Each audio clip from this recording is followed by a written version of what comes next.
Welcome everyone to your Mortgage Minute. Today I wanted to take just a couple of minutes to answer a question I get a lot. So, points or no points? That really is the question that most people have on their minds. So first, let's just define what points are. So points are often called origination fees, discount points, but in general, it's all the same thing. It's money that you pay up front as part of your closing costs to push down or buy down the rate permanently. There are temporary buy downs and permanent buy downs. So when we're talking about points, you're paying money up front to push that interest rate down. So 0 points means you're not paying anything up front and you get a certain rate. Paying points means you've paid some money, 1% or a fraction of the loan amount, to push down that interest rate, giving you a greater monthly savings. So here in my demonstration, on the left-hand side, so first of all, 1 point is 1% of the loan. So you see in the example here, on a loan for $700,000, 1 point is equal to $7,000. So it's paid up front, but it's paid part of your closing costs. And if you're refinancing, it's built into the loan. On a purchase, it's upfront cost.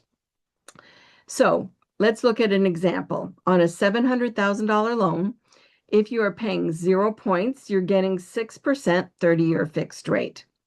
If you're paying 1 point, then your interest rate might drop between 1/4 and 0.5%. So here it's 3/8, so in between.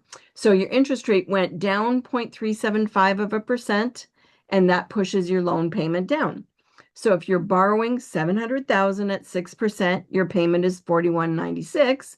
And if you're borrowing $700,000 at 5.625, your payment is $4,029.59. That gives you a savings of $167.21 per month. So not too bad, right? The question is, was it worth paying that $7,000 to save $167? Well, let's take a look at the math. Your break-even point is going to be somewhere around 42 months.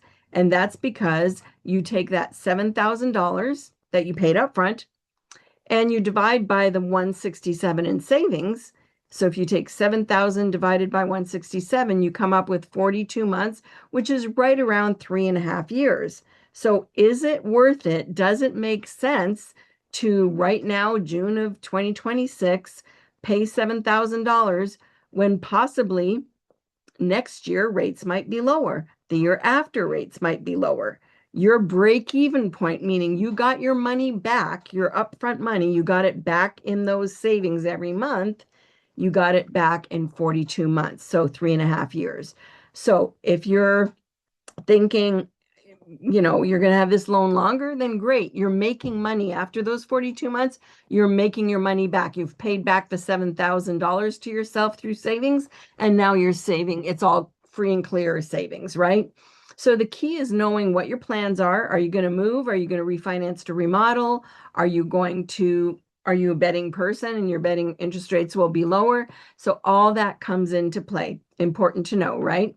So if you've been thinking about whether you should pay points or not pay points, in general, I tell my clients not to pay points because there's a great chance that you might have an opportunity to refinance and therefore not recoup your investment, the upfront investment you paid for the points.